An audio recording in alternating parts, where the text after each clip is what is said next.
फातिमा जी, जैसे मैडम ने बताया कि आप रेस्क्यू करती हो जो देह व्यापार में यानी जो प्रोस्टिट्यूशन में जिनको जानबूझ के ढकलाया जाता है, आपके साथ भी कुछ इंसिडेंट हुआ क्या? आप उस इंसिडेंट को पब्लिक के सामने शेयर करना चाहें ताकि दूसरी औरतों, दूसरी बच्चियों के साथ ऐसा नहीं होगा? सबसे पहले तो मेरा नाम फातिमा खातून है और मैं बिहार के रहने वाली हूँ जी।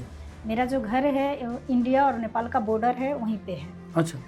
तो मेरा जन्म नेपाल में हुआ, लेकिन 9 साल की उम्र में मेरी शादी एक देह व्यापार का अड्डा जहाँ चलता लालपत्ती एरिया, वहीं पे कर दिया गया। जी।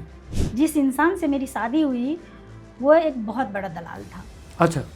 यानी वो लड़कियों से देह व्यापार करवाता था, यानी उनकी पूरे खानदान ही देह व्यापार चलाता था, उनकी माँ बहन सब जितनी है सब। मुझसे पहले उनका 3 शादी हो चुका था। तो आपको, आप लोग के घर वाले को पता नहीं था? मुझे अगर घर वाले के नाम मत लीजिए, क्योंकि ऐसी माँ बाप अल्लाह न करे किसी को दे, क्योंकि ऐसी माँ बाप जो आप सोचिए कि जब हम 9 साल के थे तो वो इंसान 40 साल का था, 30 साल का था। तो आप 9 साल के बच्चे को 30 साल के इंसान से कैसे शादी करा सकते हैं? मैंने 11 साल की उम्र में 5 लड़की को भगाया। थोड़ा दूर गए हम भी, फिर मुझे लगा कि मेरा तो मुझे कुछ भी पता नहीं, इधर का रास्ता भी पता नहीं, कुछ भी पता नहीं। फिर वापस आए हम अकेले वापस आए।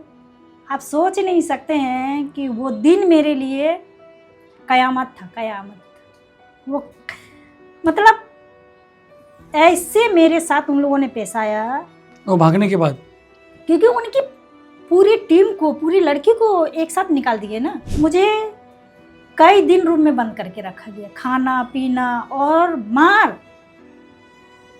मार तो मेरा शरीर ऐसा था कि कोई ऐसी जगह नहीं होगा जिसमें मेरा निशान नहीं था। मतलब और फिर सोचिए कि उस टाइम किसी का जरूरत होता है, कोई बचाने वाला, कोई सपोर्टर, पर मेरा कोई नहीं था। कई दिनों तक घर में बंद थे, भूखे प्यासे। मेरे सास बोलती थी कि हमारी रोजी रोटी को ये ख़त्म की है ना, तो फिर इनसे पैसा वसूलेंगे। अच्छा। इसको अब बहू नहीं, दे व्यापार में डालो। ऐसे करते करते 12 साल की उम्र में हम माँ बने। मेरी बेटी पैदा हुई। जब मेरी बेटी पैदा हुई ना, तो मेरा लड़ाई और भी दुगना हो गया, क्योंकि पहले तो खुद को बचाना था, और जब बेटी पैदा हुई तो मुझे उनका भी ढाल बनना था। अच्छा, वापस और भगाया? वापस 2 लड़की को भगाया। और आपकी जो बेटी भी थी, तो मेरे बच्चे को वो लोग रखता था, क्योंकि कब्जे में रहेगा तो ये भागेगी नहीं, ऐसे होता था। दूध पिलाया, कब्जे में रखा अपना। लेकिन कभी ब्लैकमेल किया कि तेरी बच्ची को मार देंगे? या बहुत किया। और जब 2010 में मेरी बेटी के ऊपर उनकी नज़र खराब हो गया और उनको देह व्यापार डालना, तो फिर हम उनके पूरे परिवार के ऊपर केस किए थे, अपनी बच्ची को लेके, बेटी को लेके। दोबारा आने के बाद बोला कि अब तो तुम्हें दोबारा खरीदे हैं, तो अब तुम्हें बहू नहीं। उन लोगों ने बहुत हद तक ये किया। जब दोबारा मेरे माँ बाप ने भेजा ना, मुझे एहसास हुआ कि कोई भी नहीं है मेरा, और ये लड़ाई मुझे खुद लड़ना है, या तो जीतना है या तो मरना है। दोस्तों, हमारे एपिसोड में आज 2 चार्मिंग लेडी आई हुई है। एक तो ज़ेबा मलिक, प्रिंसिपल साबू सिद्दीक, दूसरा फातिमा हौसला फाउंडेशन से है। दोस्तों, आज बात होगी देह व्यापार की, यानी प्रोस्टिट्यूशन में जो बच्चे जाते हैं, लड़कियां जो चली जाती हैं, किसी को किडनैप किया जाता है, किसी को शादी के बहाने लेके आता है, किसी बच्ची को उठाया जाता है, चाइल्ड मैरिज के थ्रू उठाया जाता है। फातिमा जो है वो खुद विक्टिम भी रह चुकी है और अभी जो काम कर रही है वो, मैडम ज़रा इनके बारे में बताइए ना। फातिमा हौसला फाउंडेशन जो अभी चला रही हैं, एक्चुअली इनके ऊपर बहुत सारे ऐसे प्रॉब्लम्स हुए, अत्याचार हुए, और ये ऐसी बच्चियों का रेस्क्यू करती हैं जिनको लोग मार्केट में उनको यूज़ करते हैं जी। ये वो बच्चियों को सपोर्ट करके उनको वहाँ से निकालती हैं जी। तो हमारी एनजीओ भी ऐसे इनको सपोर्ट कर रही हैं। तो ये हमसे मिले और हमको इन्होंने जब बताया कि इन्होंने बहुत सारी लड़कियों को किया, रेस्क्यू किया, और जिसके लिए इनको केबीसी में भी बुलाया गया था। अच्छा, कौन बनेगा करोड़पति में बुलाया गया था? जी। कितने पैसे जीते मैंने? 25 लाख। 25 लाख जीत गए, क्या बात है। अमिताभ जी ने तो बहुत सारी चीज़ें पूछा और है। मेरे लिए जो है रानी मुखर्जी की आई थी खेलने के लिए। अच्छा, इसकी जो मर्दानी पिक्चर है उसमें जो कहानी है लालबत्ती एरिया का, वो हम आते हैं वहाँ तक आते हैं पहले मैडम। तो आपके एनजीओ का नाम क्या है ma'am? Malik Liaquat Hussain and Education Fatima and जी? Charitable जी, Trust। आपके डैडी के नाम पे, वालिद साहब जी, के नाम। जी। आपका? मेरा एनजीओ का नाम है फातिमा हौसला फाउंडेशन। फातिमा जी, जैसे मैडम ने बताया कि आप रेस्क्यू करती हो जो देह व्यापार में, यानी जो प्रोस्टिट्यूशन में जिनको जानबूझ के ढकला जाता है, आपके साथ भी कुछ इंसिडेंट हुआ क्या? आप उस इंसिडेंट को पब्लिक के सामने शेयर करना चाहें ताकि दूसरी औरतों, दूसरी बच्चियों के साथ ऐसा नहीं होगा? आप शुरू कर सकते हैं फातिमा जी। जी जी बिल्कुल, कैसे क्योंकि शुरू हुआ ये सब चीज़ और आपने कैसे लोगों को छुड़ाना चालू किया, जरा बताइए। अ, सबसे पहले तो मेरा नाम फातिमा खातून है और मैं बिहार के रहने वाली हूँ। जी, मेरा जो घर है इंडिया और नेपाल का बॉर्डर है, वहीं पे है। अच्छा, तो मेरा जन्म नेपाल में हुआ, लेकिन 9 साल की उम्र में मेरी शादी एक देह व्यापार का अड्डा जहाँ चलता है लालपत्ती एरिया, वहीं पे कर दिया गया। जी, और 9 साल के बच्चे, आप समझते हैं कि कुछ भी पता नहीं होता। आजकल के बच्चे तो बहुत कुछ जानते हैं, बहुत। तो शादी का कोई मतलब ही पता नहीं था। और जिस इंसान से मेरी शादी हुई वो एक बहुत बड़ा दलाल था, अच्छा, यानी वो लड़कियों से देह व्यापार करवाता था, यानी उनकी पूरे ख़ानदान ही देह व्यापार चलाता था, उनकी माँ बहन सब जितनी हैं सब। तो शादी किया था क्योंकि वो उन लोगों का एक ये होता है कि वो उनका वंश बढ़ाएगा। शादी सिर्फ उनका वंश बढ़ाने का, बीवी का कोई मतलब ही नहीं होता है, क्योंकि उनके पास इतनी लड़कियां रहती है जिनकी बीवी का कोई मतलब ही नहीं रहता है, सिर्फ उनका वंश बढ़ाने वाला एक होता है, वही। तो जैसे जैसे हम बड़े हुए, नहीं तो उस टाइम से वंश बढ़ाने के लिए कि देह व्यापार के लिए लेके गए थे? नहीं, उन्होंने शादी किया था सिर्फ बच्चे पैदा बच्चे करने? पैदा करवाने के लिए। अच्छा, हाँ। तो उस टाइम आपको देह व्यापार में नहीं दिया? बिल्कुल भी नहीं, जी। क्योंकि मुझसे पहले उनका 3 शादी हो चुका था। तो आपको, आप लोग के घर वाले को पता नहीं था? मुझे अगर घर वाले के नाम मत लीजिए, क्योंकि नहीं, नाम नहीं ले रहा हूँ। ऐसी माँ बाप अल्लाह न करे किसी को दे, क्योंकि अच्छा। ऐसी माँ बाप जो, आप सोचिए कि जब हम 9 साल के थे तो वो इंसान 40 साल का था, 30 साल का था। तो आप 9 साल के बच्चे को 30 साल के इंसान से कैसे शादी करा सकते हैं? जी, अगर माँ बाप है तो कोई माँ बाप जो है अपने बच्चों को ऐसे किसी के हवाले नहीं कर सकता है। फिर क्या हुआ? फिर जैसे जैसे हम बड़े हुए तो मुझे पता चलने लगा, क्योंकि वो लड़कियां मेकअप करके बाहर जाती थी, फिर अच्छा। ग्रिल लॉक, और मुझे ग्रिल के अंदर ही ये रखा कहाँ, जाता। बिहार में होता था? बिहार में। बिहार में कहाँ पर? रामपुर? रामपुर, फॉरबिसगंज, अररिया जिला, रामपुर में। अच्छा, अच्छा, तो मुझे हमेशा लॉक करके रखा जाता था। तो और वो लड़की लोग रात में 11-12 बजे रात में इन करती थी अच्छा, अंदर। फिर उन लोगों को जो है मतलब खाना वाना खाया और फिर अपने अपने रूम में लॉक करके रख दिया। तो मेरा पहले समझ में नहीं आ रहा था, मुझे बहुत अच्छा लगता था कि वो लोग रोज़ नए कपड़े पहन रहे हैं, अच्छे बन के जा रहे हैं, मुझे जो है मतलब ऐसे हालत में रखा जा रहा है, घर के काम करवाया जा रहा है। तो मुझे अजीब लगता था, इन लोगों को इतना प्यार करता है, मुझे प्यार ही नहीं करता। मुझे क्या पता था कि कौन सा प्यार ये चल रहा है। और फिर जो है ना मतलब हर दिन उन लोगों को खाते समय रोते देखते थे, क्योंकि एक साथ बैठ के खाते वो थे। लड़कियां, दूसरी हाँ, लड़की कितनी लड़कियां थी? 7 लड़की थी जो अच्छा। बाहर से लाई गई थी। तो उन लोग भी शादी करा के लाए थे या कैसे लाए थे? आ, आपकी तो बात हुई, आप तो उन छोटी लोगों थी का उस टाइम। बहला फुसला के प्यार के जाल में, अधिकतर यही होता है, प्यार के जाल में, या फिर गरीब घर की बेटी है, लड़की है, औरत है, तो उनको नौकरी, और वहाँ लड़का के ऐसे पाला जाता है कि लगता है कि किसी राजकुमार घर के लड़के को? राजे महाराज, हाँ, क्योंकि उनको इतनी फैसिलिटी दिया जाता है, और ताकि लड़की उनको देख के उनकी तरफ अट्रैक्ट हो, हाँ, ताकि यानी वंश बढ़े और ये सब करते रहे। प्यार के जाल में फंसा के लाए और उनसे देह व्यापार करवाए, ऐसा।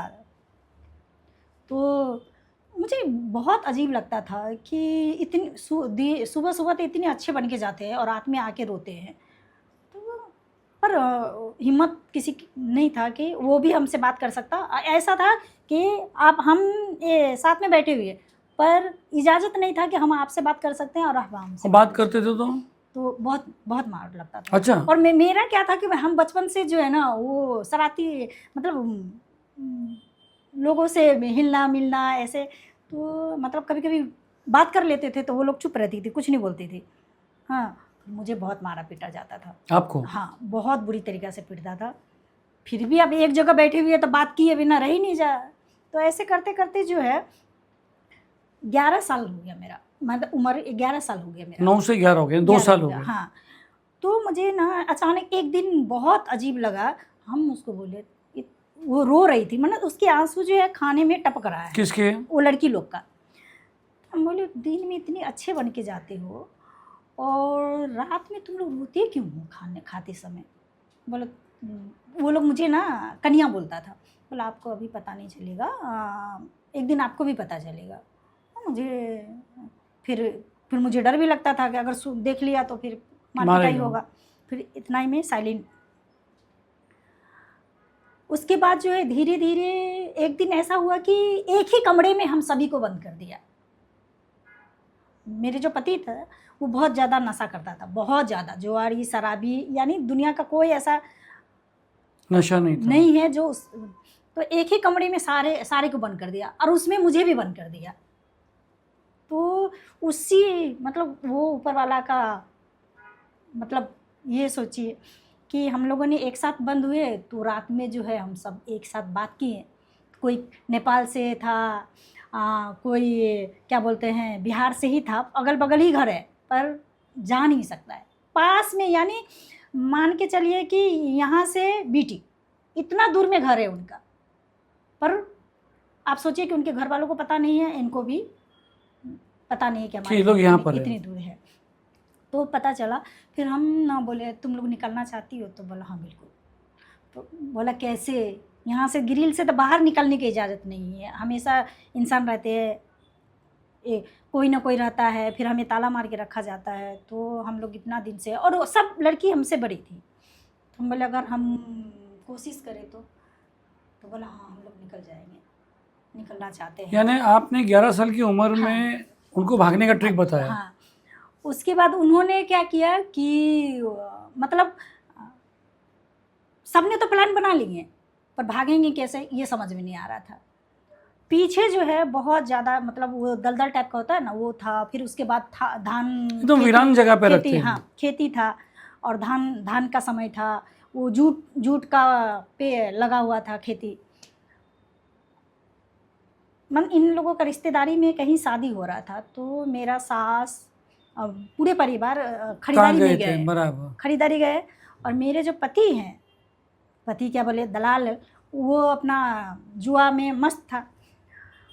उनकी जो बहन थी, माने मेरी सास की जो बेटी थी, आपकी ननद, उनका कोई वो देवेपर में थी, तो वो जिससे प्यार करती थी वो इंसान, यानी उसकी माँ भाई नहीं है, तो उनको मौका मिल गया।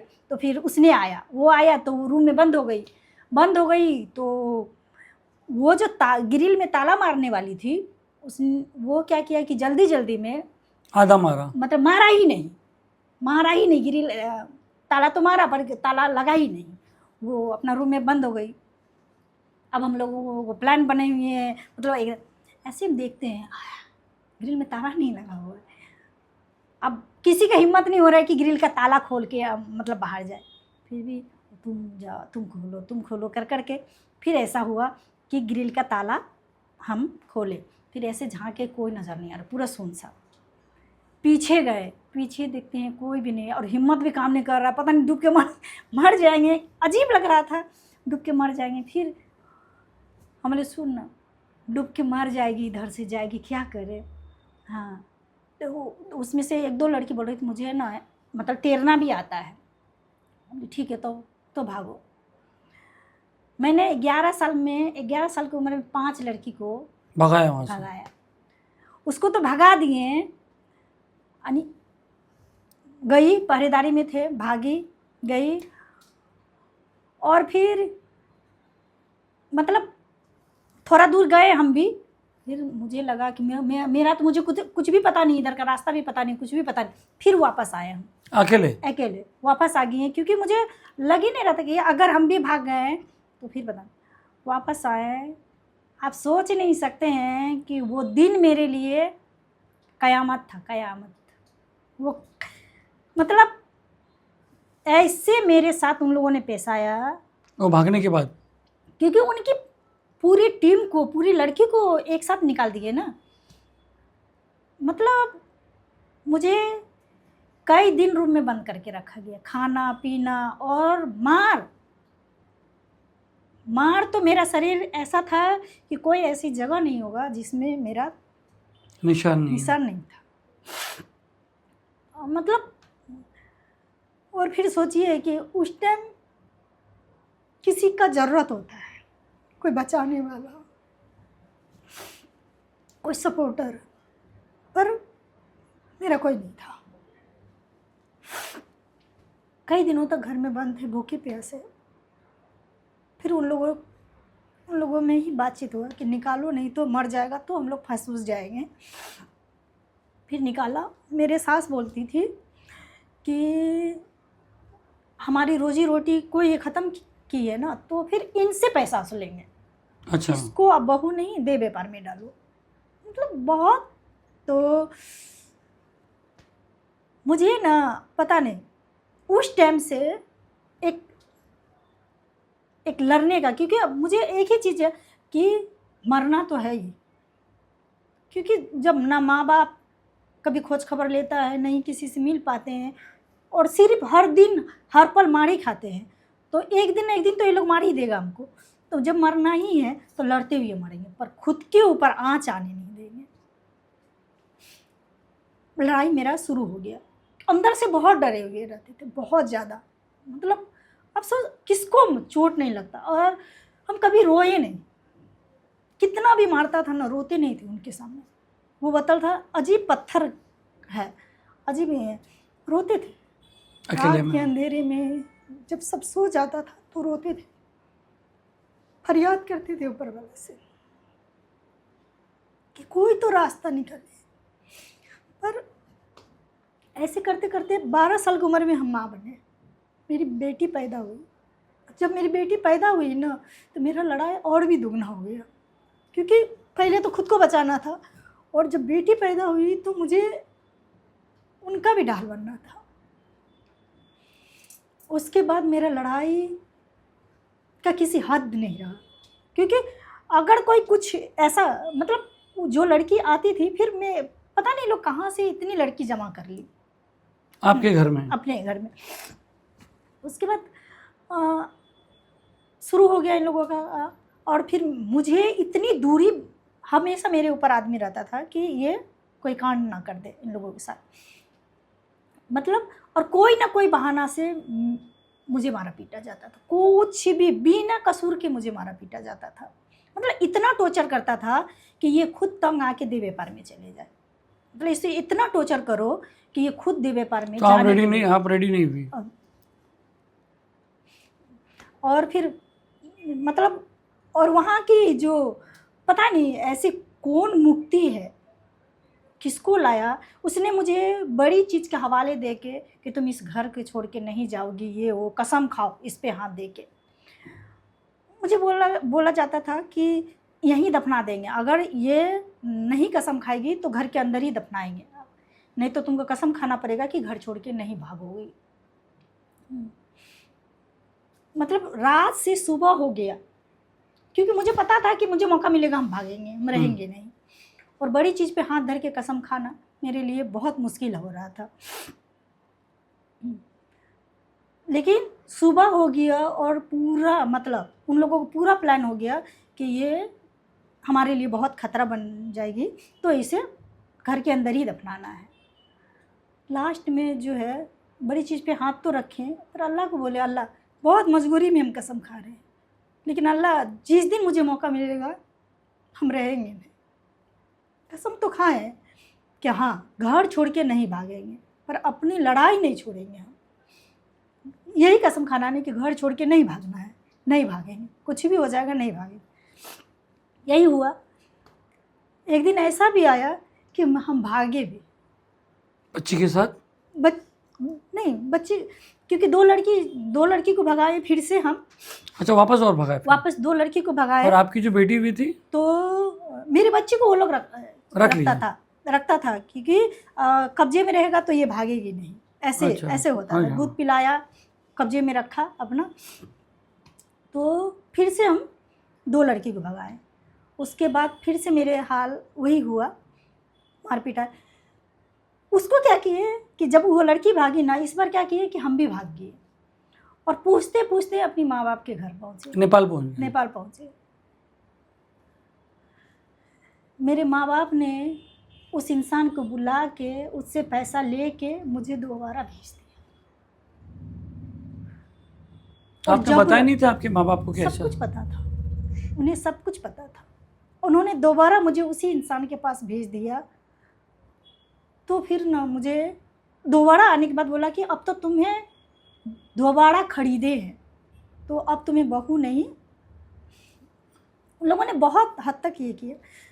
जब दोबारा मेरे माँ बाप ने भेजा ना, मुझे एहसास हुआ कि कोई भी नहीं है मेरा, और ये लड़ाई मुझे खुद लड़ना है, या तो जीतना है या तो मरना है। उसके बाद हम कभी नहीं भागे, आज तक नहीं गए उन लोगों के घर। और फिर लड़ते हुए, और मेरा एक ही, जब हम बचपन छोटे थे ना, जब शादी हुआ था, तो एक लड़की थी जो देह व्यापार में था, उसकी माँ, वो भी उसका बेटी थी। तो हम दोनों बड़े हुए, और एक दोस्त हो जाता है ना, साथ में बच्चे के साथ रहते हैं। जब उस लड़की को देह व्यापार में डाला, तो मेरा जंग जो है और बढ़ गया। उसके बाद मार पिटाई शुरू हो गया। उस टाइम मैं ऐसा लगा कि किसी ने मुझ पे वार किया, मुझे देह व्यापार में डाला, और मैंने अपनी सास के ऊपर वो जो खाना बनाने वाला लकड़ी होता है ना, वो फेंक के चलाए। तो उसको तो लगा नहीं, पर मुझे ही लगा। वो हुआ। उसके बाद जो है ऊपर वाले ने दुआ कबूल किया और एक एनजीओ के साथ जोड़े। उसमें मतलब उस एनजीओ में जुड़ने के लिए उन लोगों का मतलब झूठ भी हाँ बोलते थे। वो जो बोलता था मेरा हाँ करेंगे। तो लोग ने एनजीओ ज्वाइन करने आपको क्यों दिया? क्योंकि वो देख लिया ना कि ये बहुत मतलब एनजीओ के लोग आना जाना करना शुरू कर दिया, तो कहीं इसकी ज़बान से निकल नहीं जाए और हम लोग फंस नहीं जाए।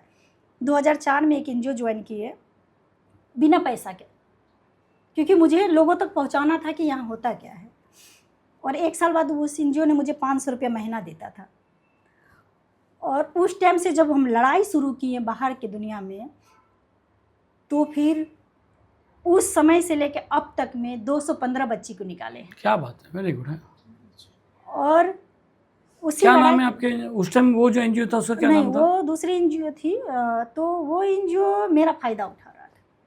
उसने क्या किया कि नाम बनाने के लिए, यानी दुनिया में कि हाँ ये इस पे काम करते हैं, वो लड़कियों को रेस्क्यू तो करता था मेरी जरिए, और एक वीडियो फिर सोशल मीडिया में दिया, फिर वो बच्ची उन्हीं के हवाले हो जाता था। अच्छा। तो मेरा जो सपना था, मेरा जो लड़ाई था, वो नहीं था कि वापस हम इस बच्ची को यहीं आने दें।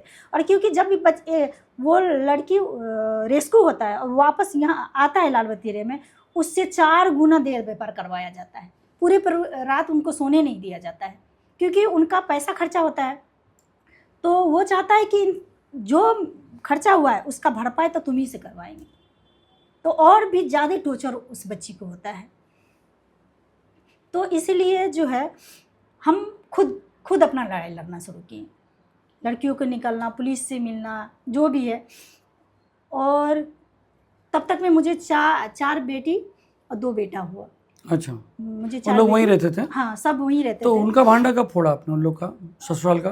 तो उन लोगों का भांडा को शुरू हुआ और सब रेस्क्यू होना शुरू हुआ और सब जेल जाना शुरू हुआ।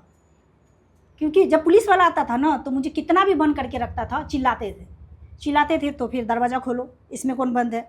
खोलता था, हम बोलते थे सर यहाँ छुपाया है, यहाँ छुपाया, पलंग के नीचे है, यहाँ वहाँ, ऐसे करके निकलवाते थे। मार का डर ज़रा भी नहीं था? क्योंकि मार खाते खाते शरीर ऐसा हो गया था ना, मुझे इतना ही पता था ये लोग मार के अलावा कुछ कर ही नहीं सकता है, मारने के अलावा कुछ कर ही नहीं सकता। तो इस दौरान आपको देह व्यापार में वो लोगों का क्या हुआ आपके? वही पूछ। तो उन लोगों को बहुत लोग को तो 5 लोगों को तो नहीं, आपके फैमिली वाले कहाँ हैं? मेरे माँ बाप नहीं वो जो हाँ, जो पहले हस्बैंड थे आपके, वो 2017 में डेट कर गए। और सास ससुर और सब लोग? सास ससुर सब ऊपर वाला का अथी हो गया अभी सब। एक मैं सवाल पूछना चाहूँगा कि इस दौरान जो आपका सफ़र है उसमें कभी उन लोग ने आपको देह व्यापार के लिए बाहर भेजा या नहीं, ऐसा? क्योंकि मतलब एक आतंक होता है ना, आतंक की तरह हम बन गए थे, क्योंकि मुझे पता था जहाँ कमज़ोर पड़ेंगे मेरा इज्जत खतरे में है, क्योंकि वो साफ शब्द में बोलता था ना कि इससे भरपाई कर पाएंगे। तो बहुत तरीक़ा से टोर्चर करता था कि ये खुद आके बोले कि ठीक है हम देह व्यापार में जाने के लिए तैयार हैं। लेकिन कभी ब्लैकमेल किया कि तेरी बच्ची को मार देंगे या बहुत किया, बहुत किया। और जब 2010 में मेरी बेटी के ऊपर उनकी नज़र खराब हो गया और उनको देह व्यापार डालना, तो फिर हम उनके पूरे परिवार के ऊपर केस किए थे अपनी बच्ची को लेके, बेटी को लेके। और मेरी बेटी की उम्र 9 साल था, 9 साढ़े 9 साल इतना था, और उसको देह व्यापार में डालने के लिए। तो फिर उस इंसान से हम रहते उसी घर में थे, क्योंकि मेरे पास कोई चारा नहीं था कहीं जाने का, रहते उसी घर में थे। पर पुलिस के द्वारा ऐसा बनाए थे कि डिवोर्स वो करवा दिया, पर रहते वहीं थे, क्योंकि जगह ही नहीं था जाने का। उसके बाद जो है ऊपर वाला की दुआ से आज पूरी दुनिया मुझे जानता है। इस लड़ाई के दौरान केबीसी में गया, और केबीसी में जाने के बाद तो पूरा। केबीसी में कैसे इनविटेशन आया आपको? आपकी उसके कहानी, बाद जो है ना, आपकी कहानी कैसे ऊपर आई? क्या मतलब ये औरत? क्योंकि जब ये लड़ाई शुरू हुआ, जब रेस्क्यू होता था तो बहुत इंटरव्यू होता था मेरा। अच्छा। कि कुछ लोग बोलता था कि यहाँ एक ऐसी औरत है जो लड़ाई लड़ रही है, उनकी जान को भी खतरा है। तो मीडिया वाला सबके सामने तो सबका बोलती बंद हो जाता है, फिर आते थे। फिर वो इंटरव्यू जो है पूरा एकदम वायरल हो गया, वायरल हुआ। तो एक दिन अचानक केबीसी का पूरा टीम आया। अच्छा, कहाँ पर आया? बिहार में, वही आपके घर के पास, रामपुर। और तभी हम क्या शुरू कर दिए थे कि जो 8 साल से लेके 18 साल की बच्ची है उनकी ग्रुप तैयार करना शुरू कर दिए थे, ताकि वो इस प्यार के जाल में फंस के लालबत्ती एरिया में ना फंसे। हाँ, और लालबत्ती एरिया में क्या होता है वो उनको बताना शुरू कर दिए, ट्रेनिंग देना। इसके ऊपर एक मूवी बनी ना एक्चुअली। अच्छा, कौन सी?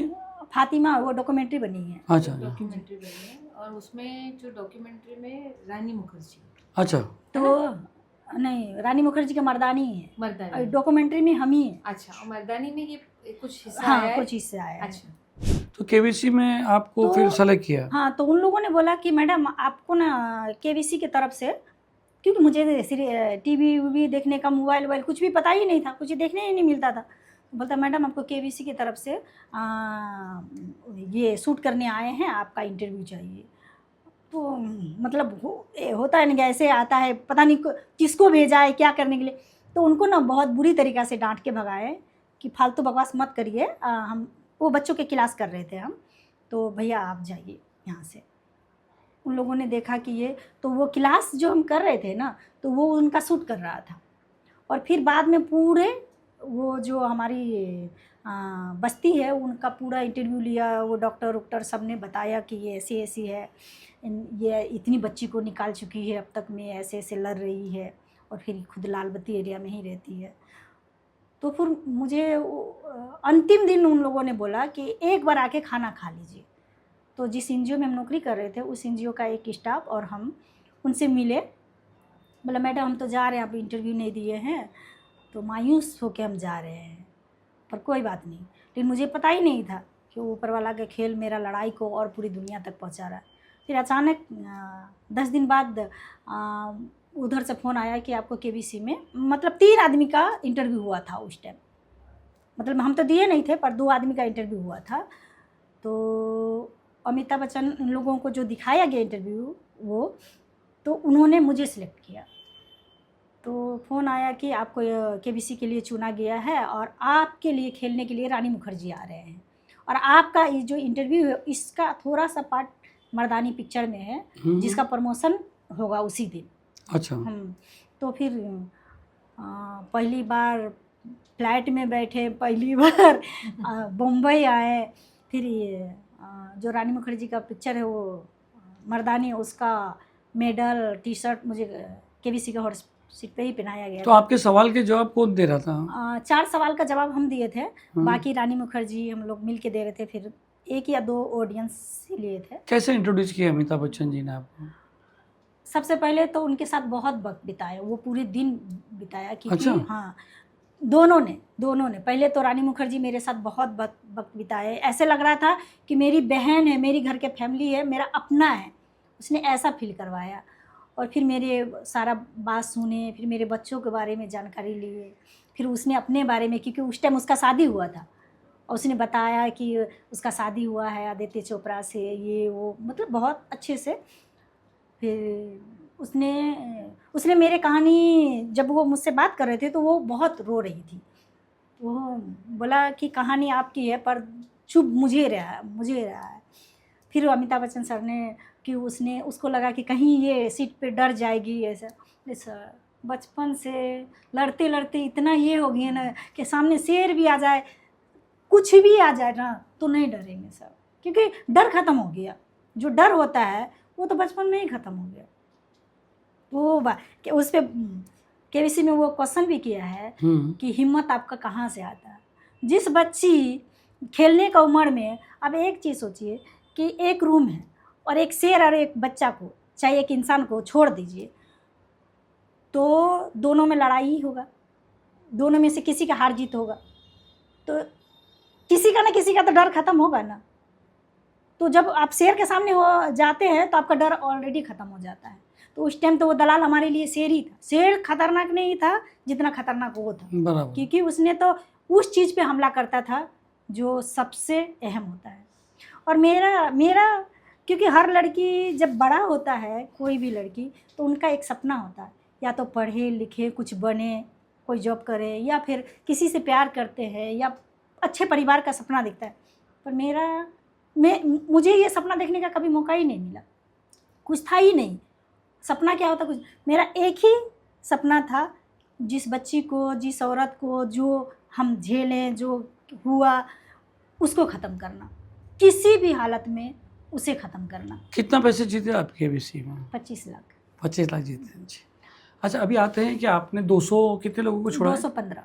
215 को आपने रेस्क्यू किया। पहले मुझे ये बताइए कि आपको खबर कैसे मिलती है कि यहाँ पर एक लड़की है, या कैसे?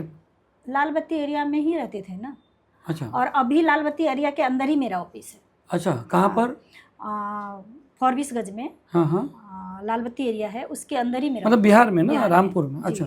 तो जो बच्ची है ना, जिसको बचाए है, और एक चीज़ और भी है कि जब ये लड़ाई जब मेरा पूरी दुनिया में फैल गया, तो केबीसी से आने के बाद एक और मुहिम हम चलाए, क्योंकि बच्ची को तो बचा रहे हैं, चलो जिसका परिवार से रखने के लिए तैयार है, लेकिन हम इस चैनल के जरिए से एक चीज़ और कहना चाहेंगे उस माँ बाप को जिसकी बच्ची उस देह व्यापार में फंसती है और वापस उसको बचा के घर भेजना चाहते हैं, तो कुछ माँ बाप उसको रखना नहीं चाहता है, एक्सेप्ट नहीं करता है कि दूसरी बच्ची की ज़िंदगी बर्बाद हो जाएगा अगर ये आएगा।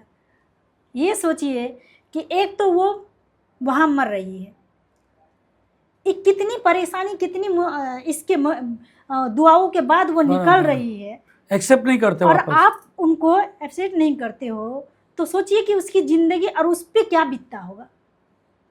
अगर समाज उनको और भी दुत्कार के उसको वापस उस पर, लोग कहते हैं ना कि शौक से करती है, क्योंकि उनको, मुझे पता है कि क्यों वो दोबारा जाके खुश रहने का सिर्फ नाटक करता है, हकीकत ऐसा नहीं है, क्योंकि उसको पता है कि यहाँ मार खाए, अपनी शरीर को बेचे, जो भी बेचे, पर रहते तो है, और बाहर की दुनिया में वो ज़्यादा वहाँ कंफर्टेबल, मैडम नहीं, वहाँ पर वो ज़्यादा कंफर्टेबल फील करने लगते हैं, क्योंकि माँ बाप खुद नहीं करते हैं उनको। तो आप सोचिए कितनी माँ बाप नहीं रखा अपनी बच्चियों को, जिनकी रख के अपने जो ये पैसा आता है तो उनसे उनकी शादी ब्याह करवाना, जो छोटी है उनको पढ़ाना।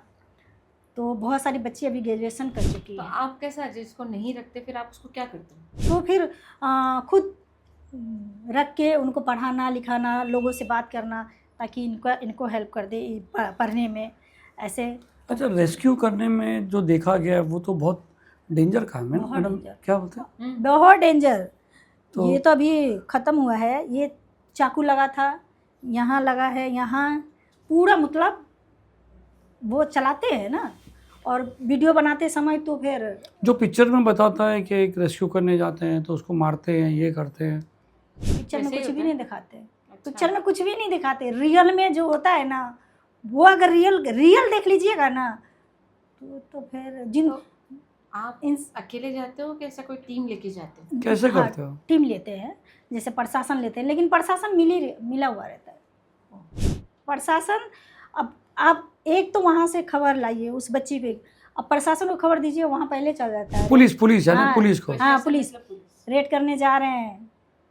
आप खाली उनको कर दो। बता के जाते हो?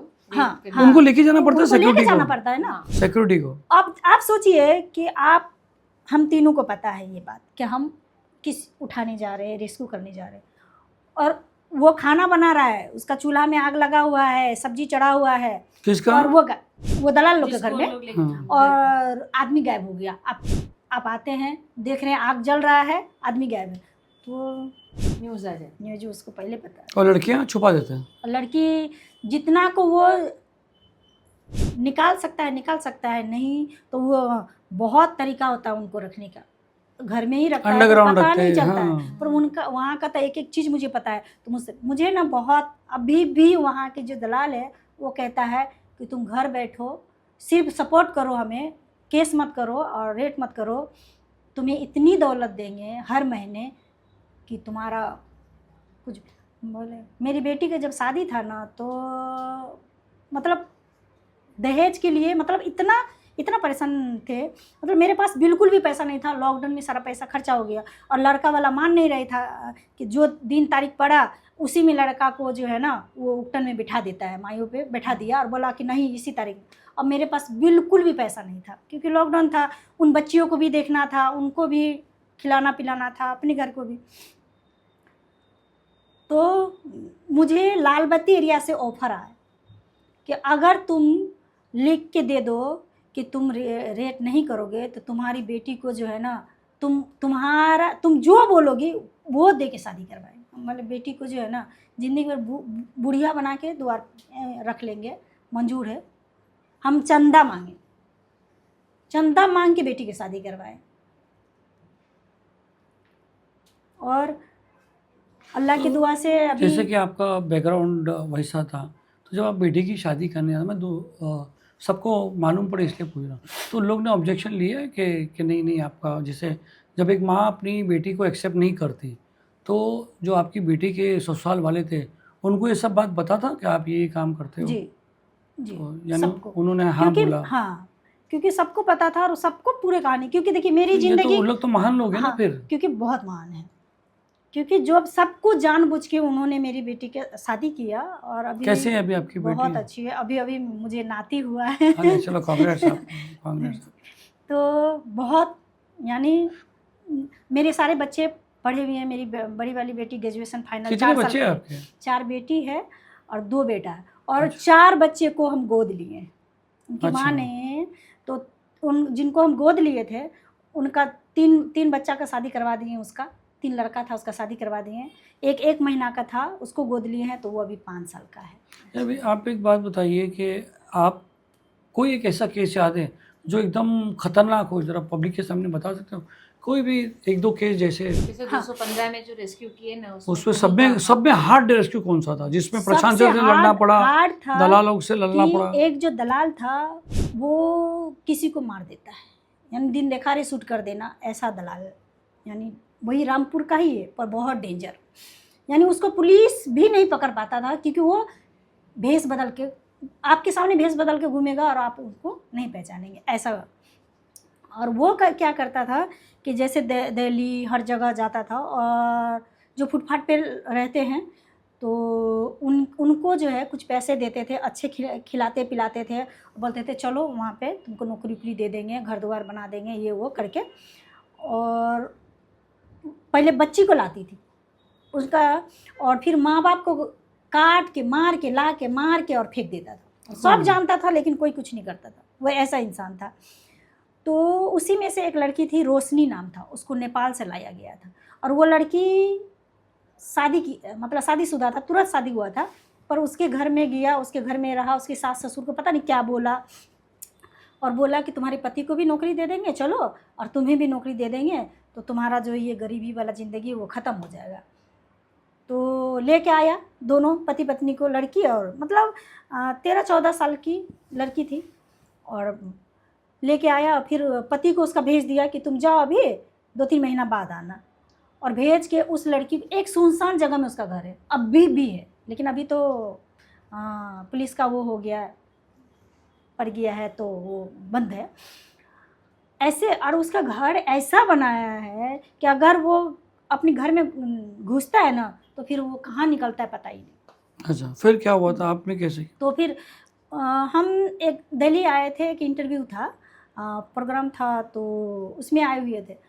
तो कुछ लोग जो हमारी जो बच्ची लोग हैं तो वो क्लास करते थे, तो उसमें से चिल्लाने का आवाज़ आता था उस रूम से। तो जब हम सुबह ट्रेन से उतरे तो वो लड़की लोग आई, बोले मामी ऐसा है कि वो जो रूम है वहाँ पे चौराहे में, वहाँ से ना एक लड़की का रोने का आवाज़ आता है। तो समझ गए कि कुछ तो है। हाँ, फिर हम पुलिस के पास गए, उसी टाइम गए। हम बोले सर ऐसे ऐसे बात है, वहाँ एक लड़की रो कैद रही है। है। हाँ, और उस दलाल के बारे में मुझे पता था। हाँ, तो उसी का घर है वो, हम पता था। तो हम बोले सर ऐसे ऐसे बात है। बोला मैडम डेंजर है, आप समझ रहे हैं। हम बोले सर आपके पास तो हथियार है, आपके पास तो इतना पावर है, और आप ऐसे बोलेंगे वो लड़की को मार दीजिएगा, क्योंकि आप जानते हैं कि वो मार देता है। तो एक तो उन्होंने पूरे 8-9 घंटा तक वहाँ पे रखा, पूरा टीम को बुलाया, प्रशासन हो कि पुलिस वाला हो कि इतना सब कुछ होने के बाद यहाँ से पुलिस लाओ, वहाँ से लाओ, फिर लाया उसी तो बहुत गए तो पूरा फील्ड है, और फिर उसके घर है। जब वहाँ गए तो सब मुंह देख रहा है। बोले सर अंदर चलिए ना। बोला मैडम ऐसे कैसे अंदर जा सकते हैं, उसके पास हथियार हो सकता है। बोले सर आपके पास भी तो है, अंदर चलिए। और वो इंसान छत पे बैठ के खा रहा है मीट और पुलाव, और वो लड़की को सामने बिठाया हुआ है, आवाज़ नहीं निकालना। कोई जा ही नहीं रहा है, कोई जा ही नहीं रहा। सर चलिए ना, मैडम उनका इंतज़ार करते हैं। हमले सर वो थोड़ा ना बाहर निकलेगा, इंतज़ार कर उसको रहे पता हैं। चल गया तो क्या है उसको आपको? पता चल गया था कि वो पूरे मेरा पूरे घेर लिया है। फिर देख रहे कुछ जा ही नहीं रहा है। हम बोले अगर कोई मार उड़ देगा, कुछ भी कर देगा, ये लोग तो कुछ भी नहीं करेगा, फिर वो गायब हो जाएगा। नहीं पता कि जब भी मुझे ना किसी को बचाना होता है ना, अल्लाह मालिक पता नहीं इतना हिम्मत और वो कहाँ कैसे दे देता है, मुझे नहीं पता। हम दौड़ के ऐसे, मेरा हाथ पकड़ी हुई थी एक लेडीज़ कि ये भागे, मतलब अंदर नहीं जाए। उसका हाथ छुड़ाए, अंदर गए, नीचे कुछ नहीं था। सीढ़ी से ऊपर गए, देखते हैं वो खा रहा है, ऐसे बंदूक रखा हुआ है उसका, और वो लड़की सामने बैठी हुई है, यानी आंसू गिर रहा है, मतलब कुछ आवाज़ नहीं निकाल रहा है। हम उस लड़की का हाथ पकड़े ऐसे, बोले चलो नीचे। वो आराम से हाथ धो के अब बंदूक मेरा यहाँ सटाया, खड़े हो गया। पूरा प्रशासन देख रहा है, क्योंकि इतना दीवार था ऊपर में, हाँ, इतना बराबर। उठा हुआ, तो पूरा प्रशासन देख रहा है।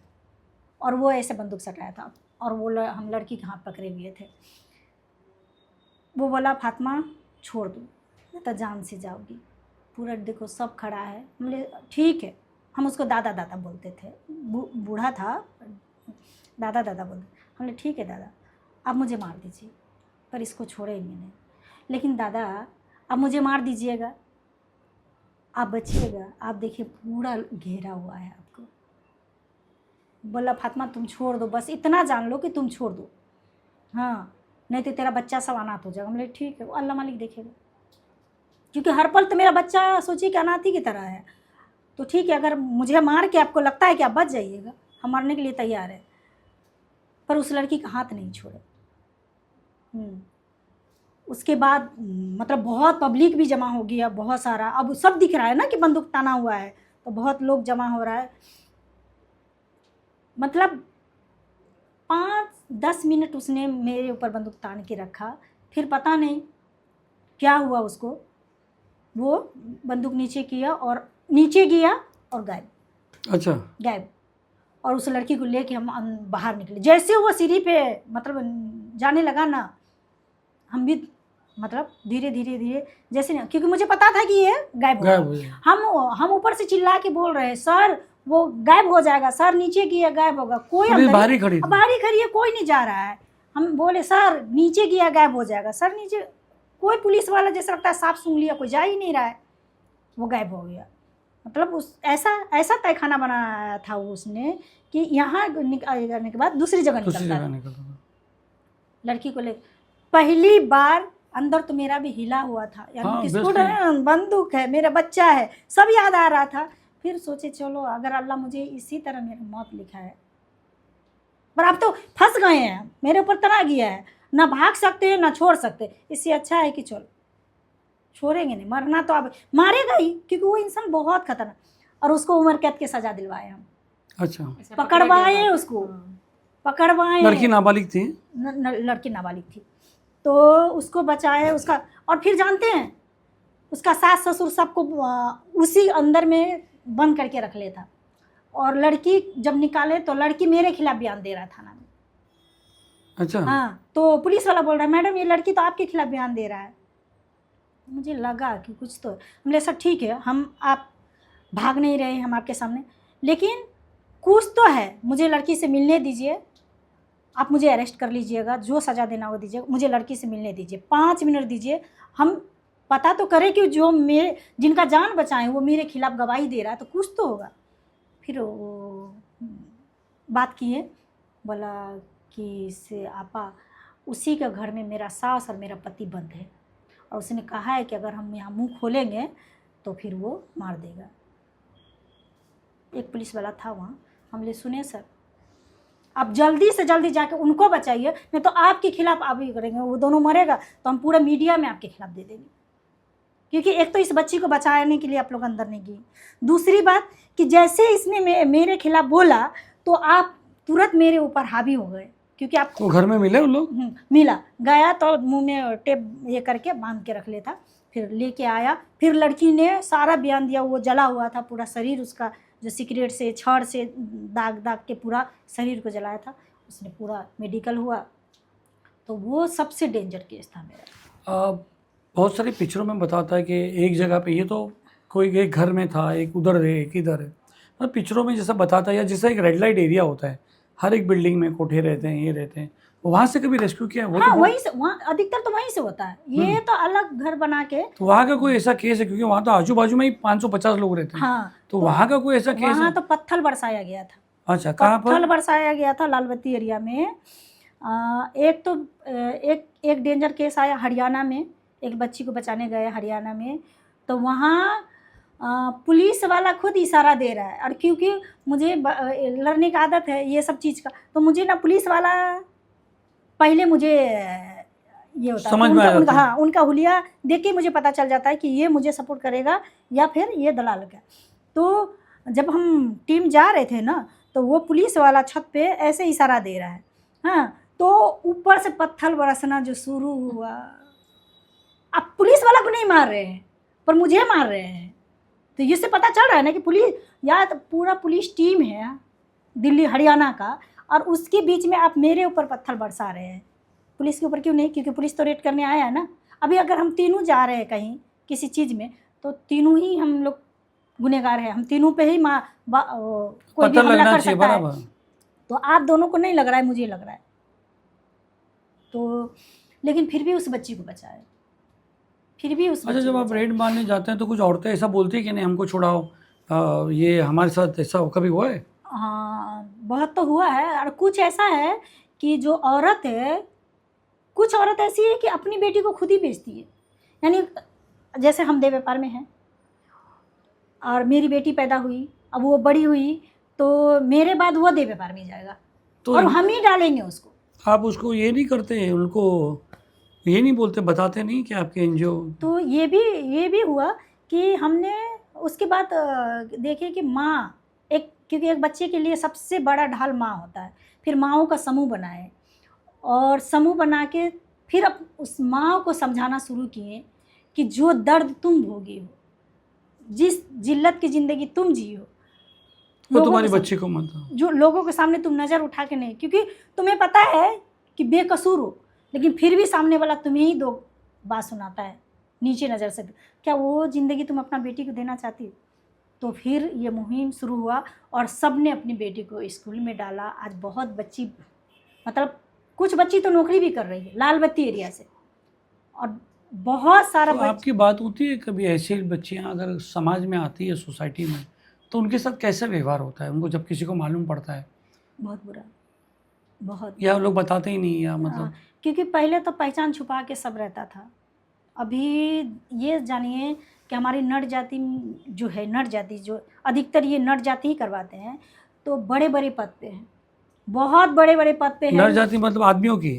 नहीं, ये जो समाज है ना उसको नट समाज बोला जाता है, जो देह व्यापार करवाते हैं, जो देह व्यापार करवाते हैं तो नट समाज बोला जाता है इसको।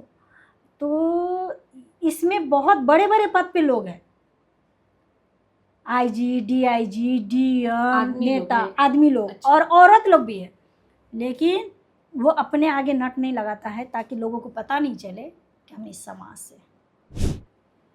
और ये वो इंसान उसको बंद करने के लिए उसके खिलाफ लड़ते भी नहीं हैं। वो आप सोचिए कि नट समाज से ही वकील है, पढ़ लिख के वो वकील बना, पर वो दूसरे लड़का को वकील नहीं बनाएगा, बल्कि वो जो दलाल है उनका वकील उनको छुड़ाने का काम करेगा। ऐसे समाज है ये। बॉम्बे आना कैसे हुआ आपको? तो अब तो पूरी दुनिया जान चुके हैं, क्योंकि हम अभी विदेश का 5 कंट्री भी जा चुके हैं अपनी इस लड़ाई को लेकर, और हर कहाँ जगह गए हो? France, America. तो आपको इनविटेशन आया था वहाँ से? जी, वहाँ का पार्लियामेंट, अमेरिका का पार्लियामेंट में अरे मुझे बुला very के good। सम्मानित किया गया। क्या बात? तो बहुत, अभी मेरा जो डॉक्यूमेंट्री बना है 2015 में बनना शुरू हुआ था, तो वो बना मेरे ऊपर ही है, उसमें किरदार भी मेरा ही है, वो रियल है, यानी जब हम समझ रियल गया। करें तो देखना चाहूँगा अगर आप दिखाओगे वो डॉक्यूमेंट। अभी नहीं, मतलब नहीं चल रहा? नहीं, वो अभी फेस्टिवल में ही चलता है। अच्छा, फेस्टिवल में चलता है। तो आपके नंबर पास 1 पे रिकॉर्डिंग चल वगैरह रहा नहीं है? हाँ है। अच्छा, तो उसको नेशनल अवार्ड के लिए सेलेक्ट किया है। ओह माशाल्लाह, वेरी गुड। और अभी मेरा बड़ा अच्छा, पिक्चर भी आने वाला है। अच्छा, कौन सी? ये जो डॉक्यूमेंट्री है उसका नाम है फातिमा, और अभी जो आएगा पिक्चर वो फातिमा खातून के नाम से आएगा। अच्छा, जिसमें जो हीरोइन कौन है? इसमें अभी विद्या बालन का वो चल रहा था, लेकिन बोल रहा है कि अगर विद्या बालन आना चाहता है इस पिक्चर में, क्योंकि उसने कहानी सुना तो वो चाहती है कि ये करे पिक्चर।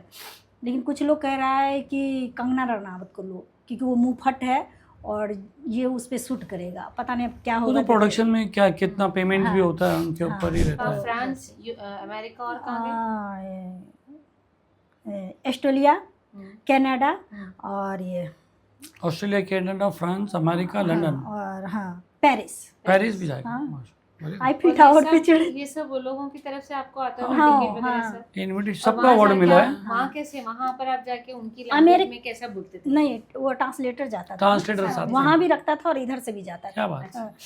तो अमेरिका जब गए थे तो अमेरिका का कॉलेज है, नाम याद नहीं है, उसमें मेरा हर साल लेक्चर है। ओहो, हाँ, तो जब हम वहाँ लेक्चर दिए थे, 1 से 1.5 घंटा का लेक्चर था मेरा, तो वो लोग बोल रहे थे, जो कॉलेज का मालिक था वो छुप के सुन रहा था, यानी तो वो बोल रहा था कि आज तक किसी का लेक्चर बच्चे सुना नहीं। हाँ, 1-2 मिनट सुनने के बाद भाग जाता। 1.5 घंटा मतलब बच्चे खड़े होके लेक्चर सुना, और बाहर तक, क्योंकि स्पीकर लगा हुआ था, तो जो सब खड़े हो गए सब थे। खड़े होके सुन रहे थे।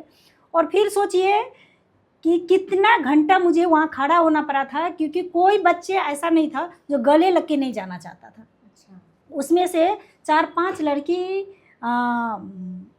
ऐसी थी जो बहुत रो रही थी, तो वो ट्रांसलेटर को बताई कि मेरी माँ देह व्यापार में है, पर हम बचपन से लेके पढ़े, पर हिम्मत नहीं हुआ कि किसी को बताए कि मेरी माँ देह व्यापार में है, कि पता नहीं किस नज़र से।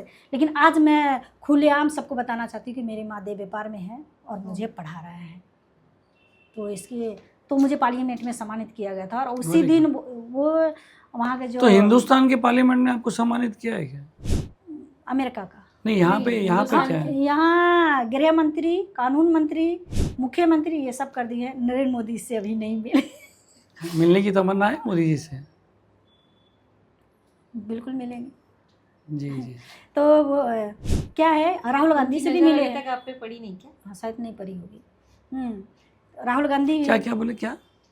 नरेंद्र मोदी जी की नज़र इन पे पड़ी नहीं क्या अभी? अच्छा, हाँ, क्योंकि जब अमेरिका की पड़ गई, पड़ गई, फ्रांस की पड़ गई, कनाडा ये पड़ गई, है ना, तो अपने हाँ। नरेंद्र मोदी जी क्यों पीछे रहे? क्योंकि वो तो हमेशा बाहर ही रहते हैं ना, वो अभी बाहर मिल लेंगे वो अब इनसे। हिंदुस्तान का नहीं देखता है ना कि हमारा हिंदुस्तान क्या ग्रो कर रहा है, क्या कर रहा है। वो विदेश के देखता शायद है कि शायद वो- विदेश में इनसे मुलाकात हो जाए कि अरे तुम इधर, तुम तो हमारे हिंदुस्तान की लड़की हो, हाँ। यहाँ मिल रहा है।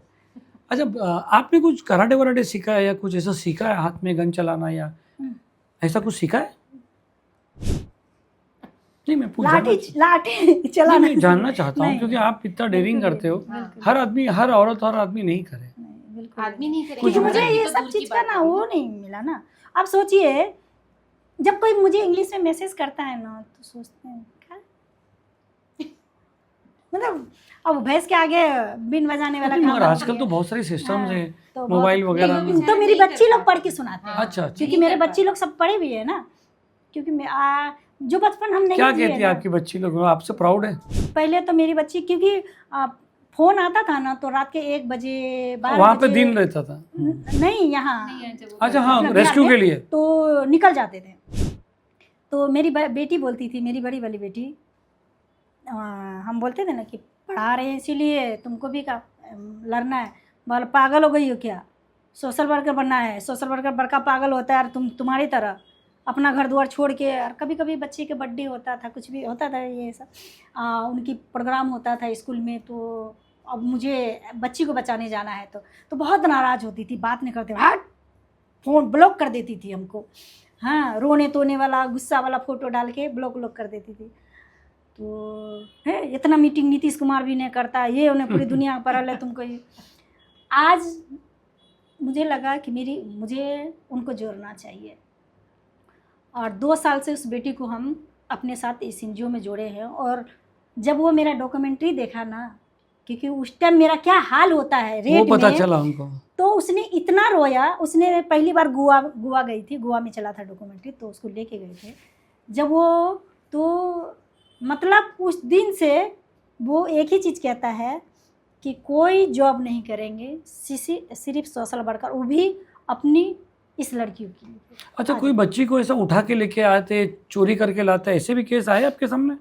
ये बच्चे जो पैदा होते हैं ना हॉस्पिटल में, वो खरीद के लाते हैं, और क्योंकि उनको ये लगता है कि छोटा बच्चा पालेंगे तो वो माँ बोलेगा, और फिर पुलिस भी अगर उसको पकड़ा तो वो बोलेगा कि ये मेरी माँ है, ये मेरी बहन बाप है, है, हाँ, बहन बराबर है, है। तो केस नहीं होगा। क्योंकि बिहार में आज भी बहुत पिछड़ा है, क्योंकि लड़कियों को बिहार ऐसा सुनने में आया, पता नहीं आप वहाँ की ये सही है कि गलत है, कि वो लोग लड़कियों को वो रिस्पेक्ट नहीं देते जो लड़कों को देते। बिल्कुल भी नहीं देते, उनके नज़र में लड़कियाँ उतनी उतनी वैल्यू नहीं है जितना लड़का है। उनको लड़कियाँ हुई तो ये पसंद भी नहीं। पसंद भी नहीं करते हैं, खुश भी नहीं होते हैं। छोटे बच्चे का बता रहे थे आप, हाँ, तो फिर तो वो छोटी बच्ची को लाता है और उनको पाल पोस के बड़ा करता है। अभी तो इतना लड़ाई हुआ ना कि अब उस बच्ची, कई ऐसी बच्ची जो पाला पोसा था, उनको शादी करवाना पड़ा उन लोगों ने।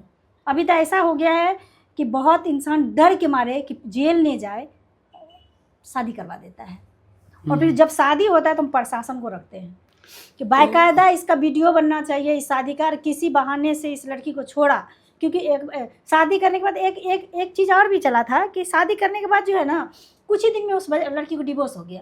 अब डिवोर्स हो गया, कौन करेगा, लालबत्ती एरिया का बच्ची है तो देह व्यापार में जाएगा। तो फिर धीरे धीरे एक का हो गया, चलो मानते हैं, दूसरी को हो गया, अरे मतलब बार बार डिवोर्स हो रहा है, यानी वो देह व्यापार में जा रहा है, यानी कोई ऑप्शन नहीं है, अब वो देह व्यापार में जाए।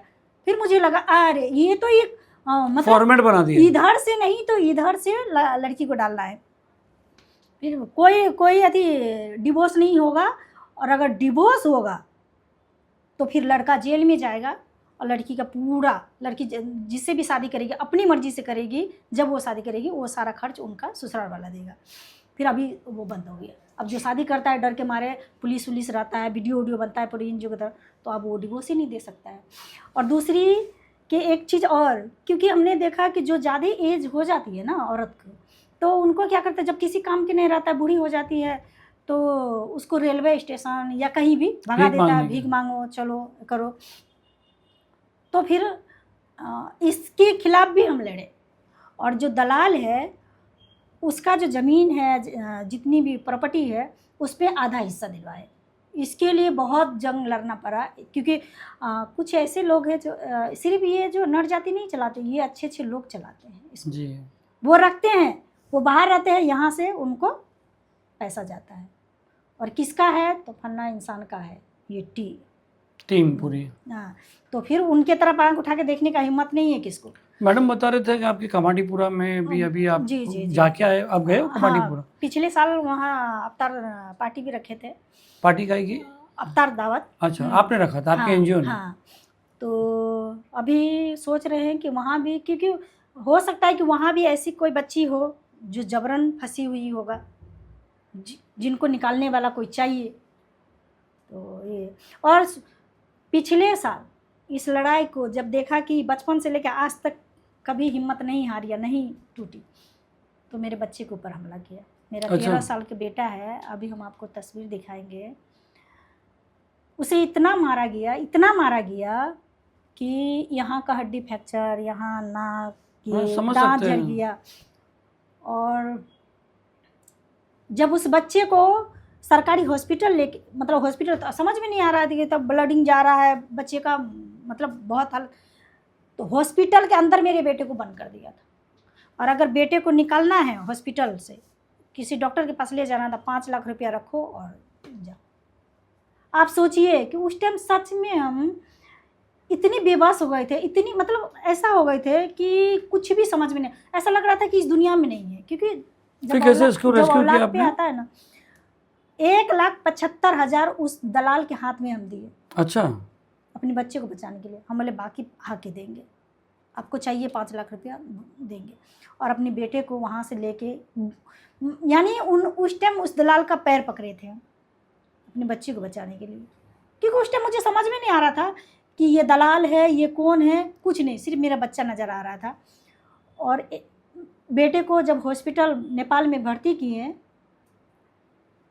दूसरे दिन मेरी बेटी लोग को उठा के ले गया। और मेरा दामाद मेरी बेटी को बांध के पीटा गया, लेकिन कोई प्रशासन कुछ भी नहीं किया। मुझे कॉल किया कि ऐसे ऐसे हो रहा है, वो रिकॉर्डिंग है मेरे पास, जब मेरे बच्चे रो रो कर मुझे भेज रहे थे। पुलिस वालों ने केस किए। आप सोचिए कि जिसका बच्चा ज़िंदगी और मौत के बीच में लड़ रहा है, बच्चे के पास जा रहे हैं नेपाल, यहाँ से फोन आ रहा है घर से, घर दौड़ रहे हैं। घर में मेरा कुछ नहीं, मेरा घर को पूरे तहस नहस कर दिया, सब कुछ लूटपाट कर लिया, तोड़ फोड़ जितना अबोर था सबको जला दिया, मतलब बहुत बुरी तरीक़ा से। पुलिस केस कर रहे हैं, आवेदन दे रहे हैं। पुलिस वाला मुझे बोल रहा है पहले बच्चे को बचाइए फिर इनको अरेस्ट करेंगे। आज तक अरेस्ट नहीं हुआ। ये सोचिए कि इतना कुछ लड़ने के बाद, इतना पूरी दुनिया मुझे जान रहा है, ये कर रहा है, लेकिन आज भी मेरे और मेरे बच्चों के ऊपर हमला होता है।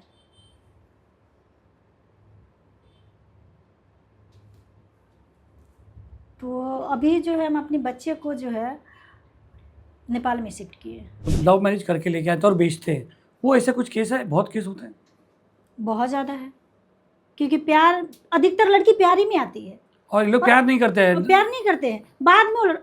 अभी जो है पिछले मंथ राजपूत की बेटी 16 साल की थी और उसको प्यार के जाल में फंसा के लड़का देह व्यापार में बेच दिया।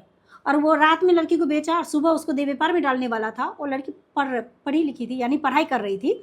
तो उनको बोला वो जो दलाल है कि सुबह से तुमको धंधा करना पड़ेगा। वो लड़की तुरंत अपनी माँ को कॉल किया, वो शायद कस्टमर का ही फ़ोन से, और बोला कि माँ मुझे ना देह व्यापार में ला के बेच दिया गया है और मुझे कल से धंधा करवाएगा।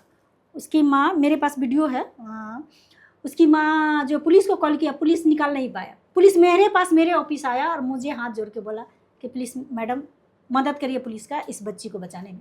और हमने उस बच्ची को बचाया, सही सलामत उसके घर पहुंचाया। यानी ज़्यादातर लोग प्यार में फंसाते हैं, एक प्यार में और एक लालच देके, पैसे का लालच देके, और किडनैप करके भी लाते हैं। अभी हरियाणा से मुंगेर की लड़की थी और हरियाणा में नौकरी कर रही थी, नर्स थी, और वो हरियाणा से छुट्टी लेके घर जा रहे थे, उसको रास्ते से किडनैप करके लाया और उस लड़की को भी अभी निकाले हैं। मुंबई का और क्या इरादा है आपका?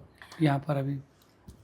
अगर जैसे कि लोग देख रहे हैं और किसी को आपको कांटेक्ट करना हो तो क्या आप नंबर दोगे अपना? जी बिल्कुल। और दूसरे अगर शहर हुआ तो कर पाओगे आप? हाँ बिल्कुल बिल्कुल। अच्छा। अभी बम्बई में करने का इरादा है। 2 साल से यहाँ आ रहे हैं और जेबा जी से हम 3 साल पहले मिले हैं, क्योंकि पहला इंसान है जो बम्बई में जेबा जी है जिनसे हम मिले हैं।